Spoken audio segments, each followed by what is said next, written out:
Hello friends, welcome back to our channel freedom foodies. இன்றைக்கி நம்ம சேனலில் என்ன ரெசிபி பார்க்க போகிறோம்னா ரொம்பவே சூப்பரான ஒரு முருங்காய் தொக்கு தான் நம்ம செய்ய போகிறோம். இந்த கிரேவியை நம்ம சாம்பார், ரசம், ஈவன் தயிர் சாதத்துக்கு கூட சூப்பரான சைட் டிஷ்ஷாக இருக்கும். அப்படி இல்லைனா டேரெக்டாக நீங்கள் சாதத்தோடு சேர்த்து பண்ணி சாப்பிட்டாலும் ரொம்பவே ஒரு அட்டகாசமாக நல்லாயிருக்கும். இந்த முருங்காய் தொக்கு கூட நான் உருளைக்கிழங்கையும் சேர்த்து சமைச்சிருக்கேன். வாங்க அது எப்படி செய்கிறதுன்னு பார்க்கலாம்.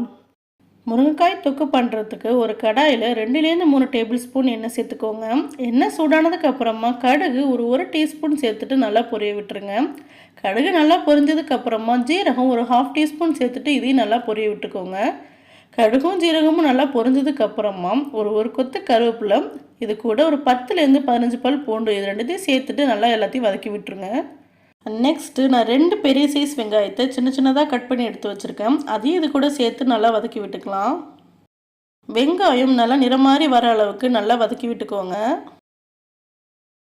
தொக்கு கொஞ்சம் அதிகமாக வேணும்னு விருப்பப்பட்டீங்கன்னா வெங்காயம் கொஞ்சம் அதிகமாக சேர்த்துக்கோங்க. அப்படி இல்லை உங்களுக்கு பொரியல் மாதிரி வேணும்னா வெங்காயத்தோட அளவை கம்மி பண்ணி சேர்த்து நல்லா வதக்கி விட்டுக்கோங்க. வெங்காயம் நல்லா கலர் மாதிரி கண்ணாடி மாதிரி வதங்கி வந்துருச்சு. இந்த டைமில் நான் 2 தக்காளியை சின்னதாக கட் பண்ணி எடுத்து வச்சுருக்கேன். அதையும் இது கூட சேர்த்து நல்லா வதக்கி விட்டுக்கலாம். வெங்காயம், தக்காளி இதெல்லாம் நல்லா வதங்கி வந்ததுக்கப்புறமா மசாலாலாம் சேர்த்துக்கலாம். அதுக்கு மஞ்சள் தூள் ஒரு 1/4 டீஸ்பூன் சேர்த்துக்கோங்க. இது கூட மிளகாய்த்தூள் 2 டேபிள் ஸ்பூனுக்கு சேர்த்துக்கோங்க. மிளகாய்த்தூள் உங்களோட காரத்துக்கு ஏற்றுற மாதிரி கூட்டியோ குறைச்சோ சேர்த்துக்கலாம். இது கூட மல்லித்தூள் ஒரு 1/2 டேபிள் ஸ்பூன் அளவுக்கு சேர்த்துக்கோங்க. இதெல்லாத்தையும் சேர்த்துட்டு இந்த தொக்குக்கு தேவையான அளவு உப்பு சேர்த்து இது நல்லா மிக்ஸ் பண்ணி விட்டுக்கோங்க. குழம்பு மிளகாய்த்தூள் சேர்க்க விருப்பப்பட்டீங்கன்னா இந்த மிளகாய்த்தூள் மல்லித்தூளுக்கு பதிலாக நீங்கள் குழம்பு மிளகாய்த்தூளை சேர்த்துக்கோங்க. இந்த மசாலாலாம் சேர்த்து நல்லா வதக்கி விட்டுட்டு இந்த மசாலாவோட பச்சை வாசனை போனதுக்கப்புறமா நம்ம கட் பண்ணி கழுவி வச்சுருந்த முருங்கைக்காவை இது கூட சேர்த்துக்கலாம். முருங்கைக்காவை இந்த மசாலாவோட சேர்த்து வதக்கும் போதும் அந்த மசாலாவில் உள்ள காரம், உப்பெல்லாம் அதில் சேர்ந்து சாப்பிடும்போது ரொம்பவே நல்லாயிருக்கும்.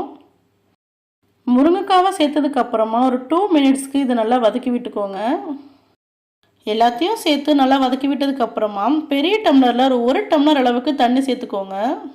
தண்ணி சேர்த்துட்டு லைட்டாக கொதிக்கிற டைமில் உப்பு, காரம் எல்லாம் கரெக்டாக இருக்கான்னு செக் பண்ணி பார்த்துக்கலாம். இந்த தொக்கில் உப்பு, காரம் இதெல்லாம் கரெக்டாக இருக்கான்னு செக் பண்ணி பார்த்ததுக்கப்புறமா இந்த தொக்கு லைட்டாக கொதிக்க ஆரம்பித்த உடனே ஒரு மூடி போட்டு இதை மூடிட்டு ஒரு 5 to 10 மினிட்ஸ்க்கு இது நல்லா கொதிக்க விட்டுடலாம்.